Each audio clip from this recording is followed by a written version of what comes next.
find that super interesting. And this, the battle for the White House, focusing on a handful of must-win battleground states. Former President Trump rolling into North Carolina and Wisconsin today, while Vice President Harris drops in on North Carolina, Wisconsin, and Pennsylvania. So welcome to a brand new hour of America's Newsroom. I'm Dana Perino. Do you think those people are sick of seeing them? Well, I was just thinking, wouldn't it be nice if the battleground states were closer together for that? That would. I mean, I don't see the left complaining about Kamala Harris's carbon footprint on the election. Do you? Nope. Dana Marie. I'm Bill Hemmer. Good morning at home. The path to victory running through these critical battleground states yet again. You got both candidates sharpening the message again last night. The VP Harris had a huge event in Washington offering a final plea to voters on the ellipse. And the former president at the same time was on stage in Allentown, Pennsylvania. He was out laying out his plans to make America great again. Meanwhile, Harris keeping her distance from President Biden, but especially last night when he appeared to call Trump supporters garbage. Big old cleanup on aisle 1600. You know, when you have contempt, people feel that. And the Democrats, Biden and Harris, have contempt for half of America. And Trump is right. You can't lead the country when you have contempt for half the country. Fox Team coverage. David Spunt with an update on pre-election legal challenges before the U.S. Supreme Court. But first, let's get to Bill Malugin. He is in Jeannie Mamo's hometown. That is Rocky Mount, North Carolina. Hi, Bill. Hey, Dana, good morning to you. The former president has another busy day ahead. He's got two campaign events today, one right here in North Carolina, the other in Wisconsin. But the big talk amongst his campaign this morning are those comments President Biden made, you guys just referenced, where he appeared to call Trump supporters garbage. Trump reacted to those comments on stage in Pennsylvania last night. Take a listen. Just moments ago, Joe Biden stated that our supporters are garbage. Remember Hillary? She said deplorable, and then she said irredeemable, right? But she said deplorable. That didn't work out. Garbage.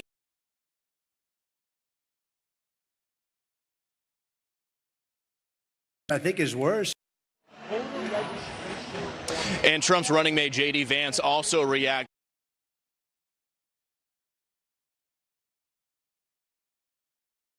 Undercut the Harris campaign message on unity. Take a listen. I think there's the frustration we've seen since January 6th, the frustration with Donald Trump's rhetoric of division. It does fire passions, and I think President Biden was very clear that he's speaking about the rhetoric we heard at As for former President Trump, he is going to be here in Rocky Mount, North Carolina for a rally scheduled for 1 p.m. Eastern time. It's actually going to be his fifth campaign event in North Carolina in just the last week. He's been hitting the state hard. After that, he will then fly to Green Bay, Wisconsin for another rally where he's going to be joined by a special guest. That's going to be legendary former Green Bay Packers quarterback Brett Favre. He will be speaking at that event. There's also been some speculation that Nikki Haley may soon campaign with former President Trump, but she said with Brett Baer last night she hasn't even spoken to Trump since June. Take a listen. They're very aware that we're on standby. They know that we would be there to help. I've helped with some fundraising letters and text messages and those types of things. So we've done that. But look, we're on the same team. And Dana, the early voting numbers here in North Carolina have been pretty staggering. The state reported just yesterday that so far 3.2 million North Carolinians have already casted their ballots. That represents 40% of the registered voters in the state who have already voted in this election. That's why these campaign events are so important, to get your message out early before Election Day. We'll send it back to you. And of course, we're remembering those people in Asheville who are still digging out from the Hurricane Helene aftermath. Thank you, Bill. Yeah. Hey, we got some breaking news. U.S. Supreme Court a moment ago now just ruling that Virginia will be allowed to resume its purge of voter registrations. Remember, the governor said that there were some 1,600 who were admitted non-citizens. David Spunt's live with that in D.C. What's the word, David? Hello.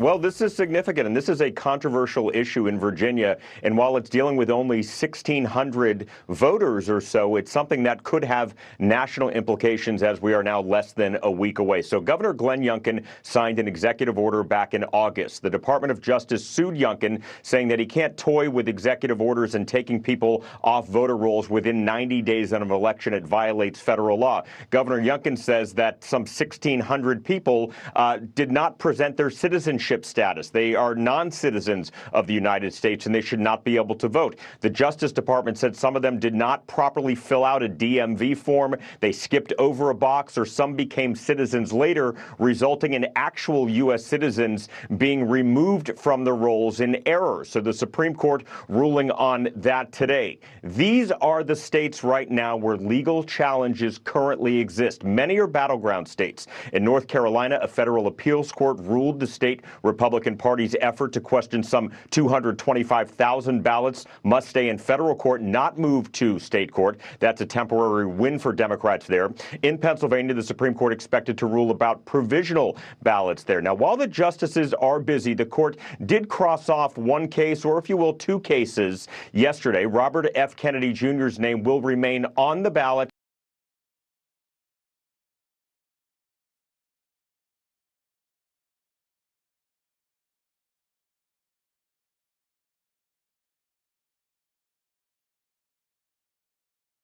In Michigan and Wisconsin, though, he wanted it taken off after endorsing former President Trump. Even though he's no longer a candidate, people can still vote for him in those cases. The High Court also involved in several pre-election cases. Both campaigns have said they've recruited Bill and Dana thousands of lawyers across the country, some on a volunteer basis for pre- and post-election fights.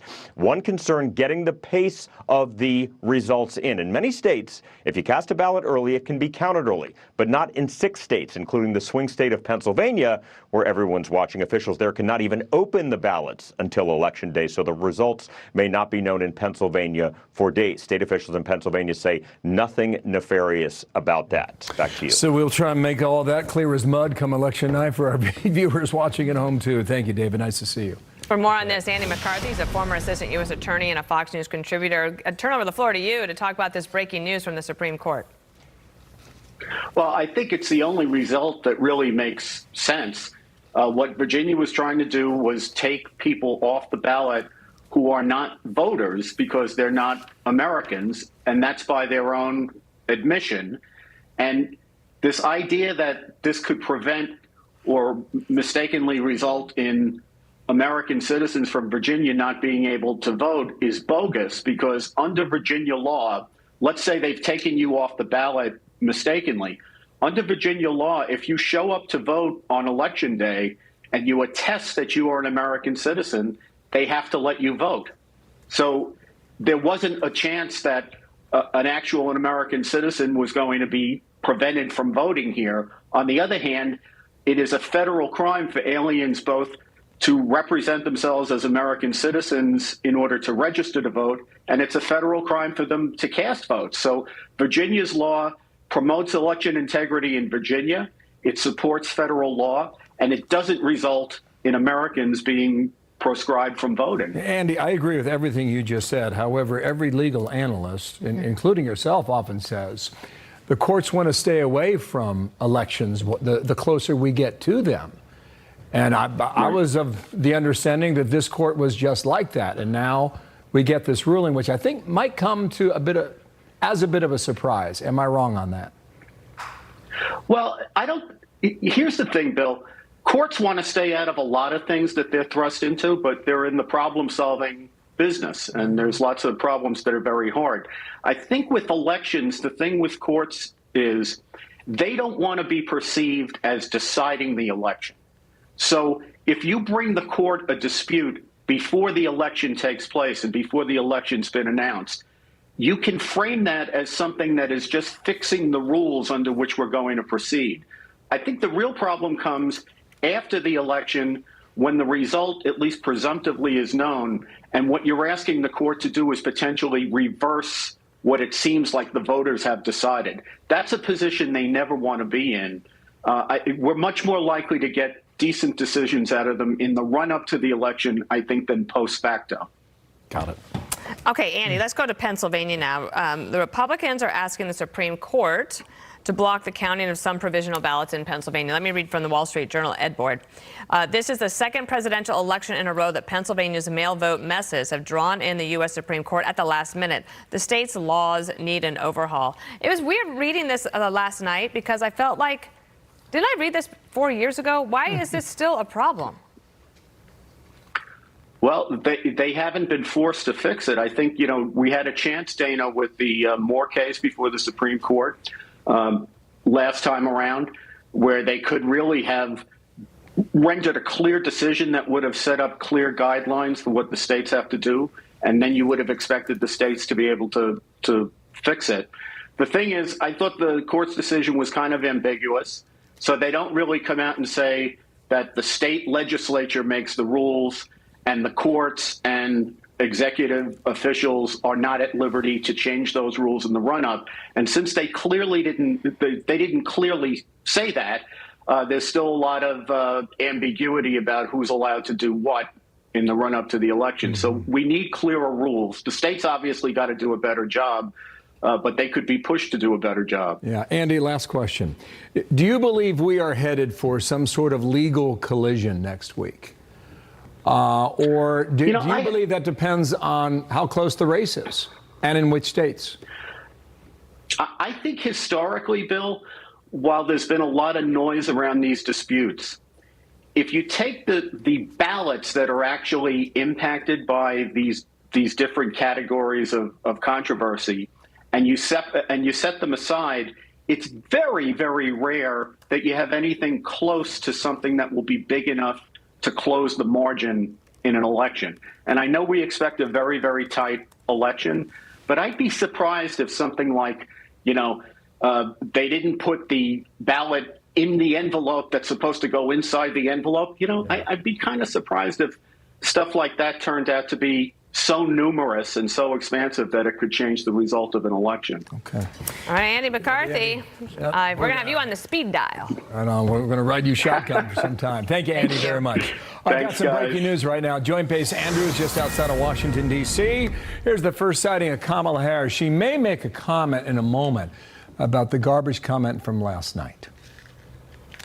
We had the chance in front of 100,000 people to talk about what's at stake in this election and to point out that the American people have a real choice and a very important decision to make in 6 days. And it is about who will not only lead the country but occupy the White House, where critical decisions are made that include how we think about who we are as a nation and whether we are going to be a nation of people who attempt to unify and break through this era of divisiveness, or are we going to be a nation of people who has the president stewing in the Oval Office over his enemies list? And I think that the turnout last night and the kind of feedback that we are receiving is a strong indication that the American people actually want a leader who is going to bring us together, and that's the type of leader I intend to be. Have you spoken to President Biden since his comment last night about garbage?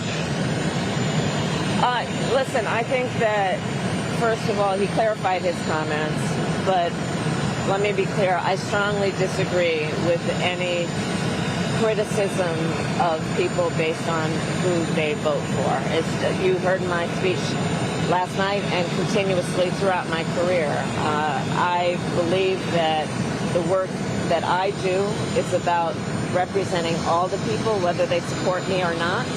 And as President of the United States, I will be a president for all Americans, whether you vote for me or not. That is my responsibility, and that's the kind of work that I've done my entire career, and I take it very seriously. Have you spoken to him about his comments and his he did call me last night, but this didn't come up.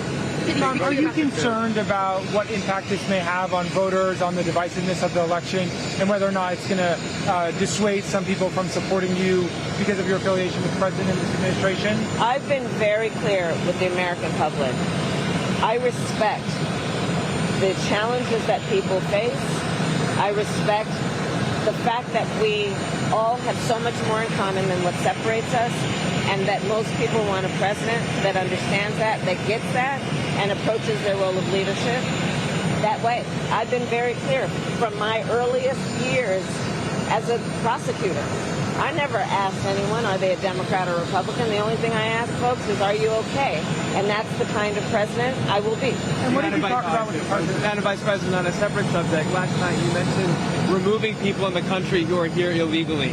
What do you mean? That's an immigration statement, obviously. Were you referring to people who have come here before illegally, or can you expand on what you meant by that comment?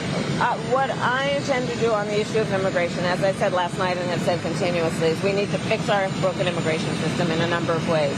We need to strengthen the border and put more resources at the border, which is why I support the bipartisan bill that Donald Trump killed that would have otherwise put 1,500 more border agents at the border, put more resources into prosecuting transnational crime, and would very importantly put more resources into stemming the flow of fentanyl, which is killing people around the country. And when I am elected president, I will bring that bill back and I will sign it into law.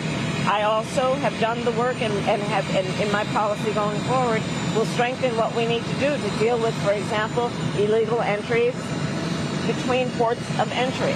That is something that we need to tighten up. I will do the work also about ensuring that we pass comprehensive immigration reform in a way that we allow hardworking people who have earned citizenship a path to actually be able to gain citizenship because they have earned it. And that includes everyone from our farm workers to dreamers. And just to follow up on the, do you sympathise if any voters do feel Once again?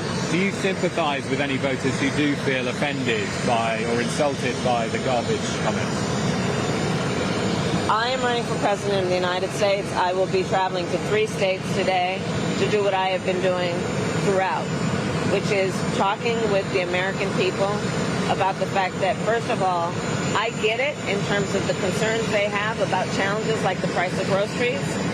Second, my highest priority is to address that and to lift them up around their ambitions, their aspirations, and their dreams, which is why I have a very specific and detailed plan about strengthening our economy. Leading economists have reviewed my plan and indicated it will strengthen the economy and that Donald Trump's plan will weaken the economy. So I'm going to be spending full time, as I've been, talking with the American people, whoever they voted for last time. And as I have said and will repeat over and over again, I am sincere in what I mean. When elected President of the United States, I will represent all Americans, including those who don't vote for me, and address their needs and their desires.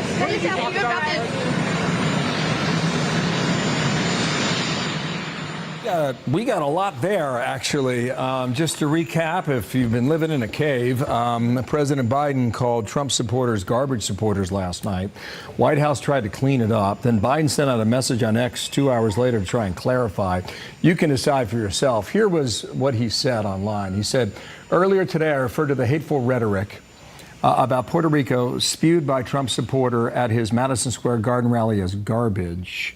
He says supporter, and it's singular. Is that the way it came out on X? Let's check that, okay? And it continues, which is the only word I can think of to describe it as demonization of Latinos is unconscionable. That's all I meant to say. The comments at that rally don't reflect who we are as a nation. The reason I want to show that to you is because Harris just said he clarified it last night, so you can decide on that. That one question toward the end, do you sympathize with any voters who were offended? She gave an answer, but she didn't say yes or no on that. So a couple things from my perspective. So the White House staff, press staff, changed the transcript, which is like big no-no, right? Yeah. Okay, and they tried to make it look like, oh, it was singular, they used an apostrophe. I'm like, if you look really closely, maybe you can see an accent or a tilde or an umlaut. I mean, that's ridiculous. That's not what the president meant.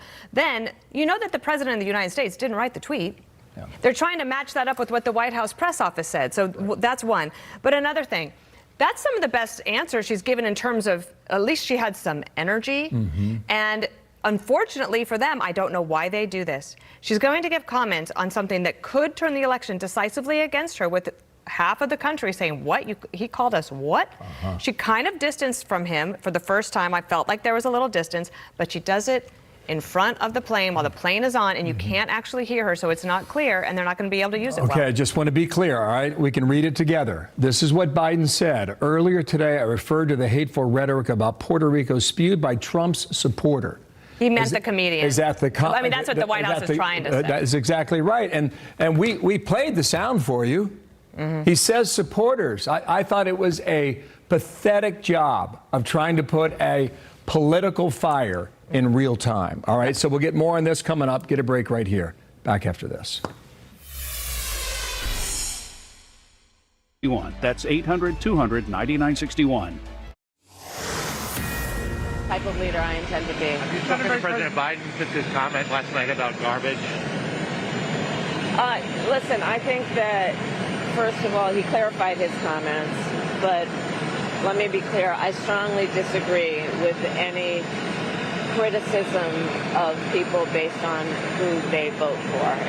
You heard my speech last night and continuously throughout my career. I believe that the work that I do is about representing all the people, whether they support me or not. And as President of the United States, I will be a president for all Americans, whether you vote for me or not. That is my responsibility, and that's the kind of work that I've done my entire career, and I take it very seriously. Have you spoken to him about his comments and his intentions? He did call me last night, but this didn't come up. Did not come up. That from a moment ago. Katie Pavlich, Fox News contributor, editor of townhall.com. And Katie, good morning to you. Just, morning. Take us to 35,000 feet. How do you view this right now? Because we're about 14 hours in. Well, the Harris campaign has tried very hard to keep Joe Biden off of the campaign trail. This is why, because they don't want these moments coming up that they very sloppily have to clean up and are not good at pivoting on immediately and getting them out of the news cycle. And I remember being on the 5, I think it was the first week of August, right after Joe Biden dropped out. And we talked about whether she would try and keep him away from her new campaign. And they've tried to do that. So you've already distanced yourself.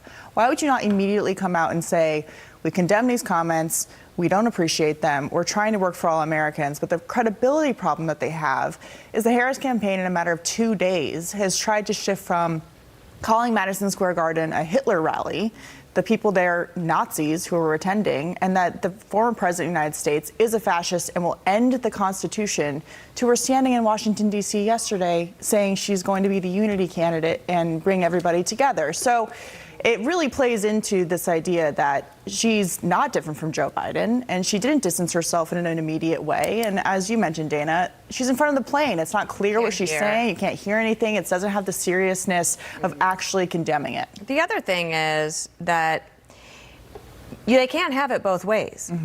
Last week with Hallie Jackson on MSNBC, she said Joe Biden, she never saw any problems with him. He was compos mentis. He had great judgment. We could play, so we can play that. Call for 2. If we have that, please. Can you say that you were honest with the American people about what you saw in those moments with President Biden as you were with him again and again, repeatedly in that time? Of course. Joe Biden is an extremely accomplished, experienced, and capable in every way that anyone would want if they're president. And you never saw anything like. So they can't say, well, Biden's lost a step. I kind of forgive the older guy for making a mistake and saying that, because they've already said he's perfectly full of judgment, and he said it, and you know that he has an edge. Yeah. And so then with the White House so clumsily, and I think unethically, trying to fix that transcript yesterday and then trying to fix it. Instead, she could have added on to this and say, he clarified it and he was right to. Yeah. Because it was wrong. And then what's the White House going to do? Complain about her? Yeah. Right. Doubt it. It's just it's this rolling dishonesty that you've seen. You've seen the vice president, who was meeting with the former president for years, but especially over the past 6 months before the president dropped out of the 2024 race, saying that he's fine. His staff was lying to the American people, saying he's running circles around everybody, going to great lengths to discredit the Robert Hur special counsel report, where in black and white you could read about the fact they didn't charge him. Annie Linsky. Exactly, attacking reporters who are talking about this and reporting on what we could all clearly see. And now they've taken the strategy of trying to continually fake these things, which is what they did with the transcript. Oh, well, if we just put an apostrophe in the text, then people can't see the actual video and think for themselves. Same is and true. they've done that on a lot of different Same issues. is true on that Biden tweet. Exactly. The word supporter is singular as opposed to plural. And we all saw it. We all heard it. It was on camera. It's a disrespect to people who are watching and to voters who are looking at the future of the country country trying to make their final decision, and they think, if I just add an apostrophe, maybe they won't notice what has actually been said about It's dishonest. It is. It's not right. I want to play this. This is Josh Shapiro, the governor of Pennsylvania, a Democrat. Last night he was asked about it on CNN. I would never insult the good people of Pennsylvania or any Americans, even if they chose to support a candidate that I didn't support. I think President Biden will decide what he wants to say. It's certainly not words that I would choose. A moment ago, I strongly disagree. The work I do is about representing the Americans. Good answer. She was asked, do you sympathize with the voters if they were offended? She did not say yes or no. Last comment. The vice president's one of her biggest problems as a candidate has been that she does not have the coalition behind her that the Democrats typically have. They are leaving the Democratic Party and they're going over to Donald Trump. And if you're trying to keep those people on the Democratic side to vote for you, you don't want to insult them that way like Biden did and not distance yourself when you're really trying to keep as many voters in your camp as possible when they are looking at the other direction. And this is how Trump won in 2016. He was able to bring new people into the Republican Party. You saw that this week, especially at Madison Square Garden with the diversity of people who were in the room and on the stage. And so that's one of her biggest issues, and for her not to completely disown it is just going to show people that, well, maybe I'm interested in the guy who's welcomed me to the party. I think it's going to live on for a bit here, right? Great to have you here. Thanks, Katie. Good to see nice you. to see you. You too. All right. Will enact the first ever federal ban on price gouging on groceries. We're going to bring all these companies that left us, either that or they're going to have to pay tariffs like they never had to even think about before. Your bottom line on the ballot, pocketbook issues, the top concern for voters, but who has the better agenda?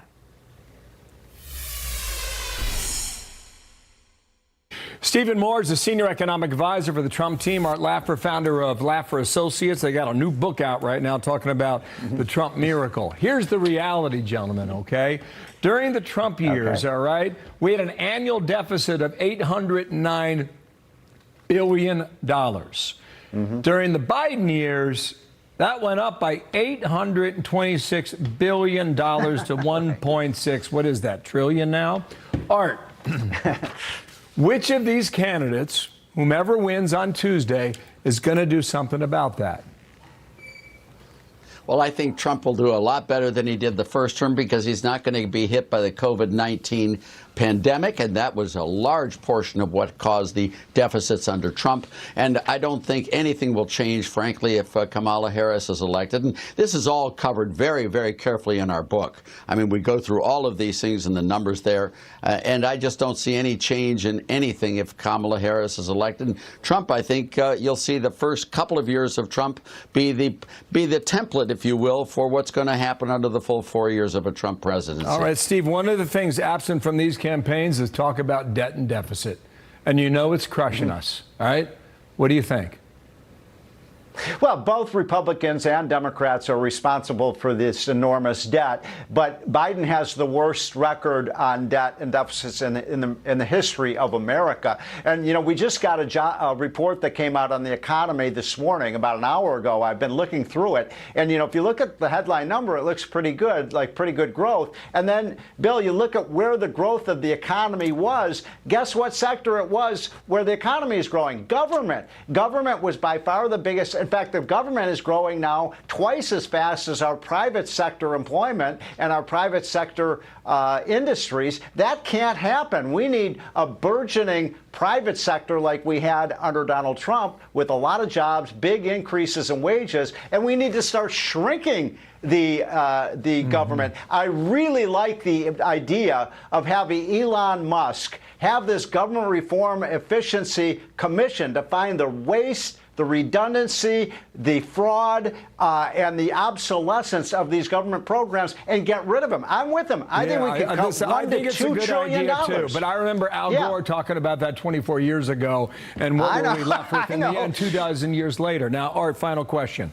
If you bought a car in January of 2021, you'd pay like 40 grand for it, all right? Now you're up to nearly 48,000. Insurance has gone from 1,500 to 2,300. How are people voting on that come Tuesday, Art?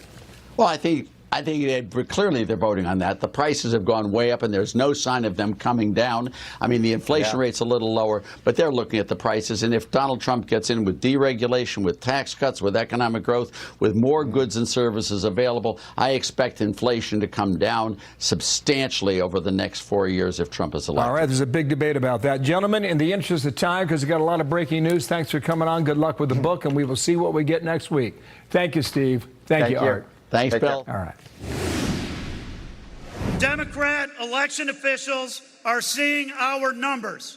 They are seeing us breaking early vote records across Pennsylvania. They are terrified, and they want to stop our momentum. One of the biggest presidential battleground states is facing a massive lawsuit over early voting and mail-in ballots. Why some Pennsylvanians are being turned away at the polls.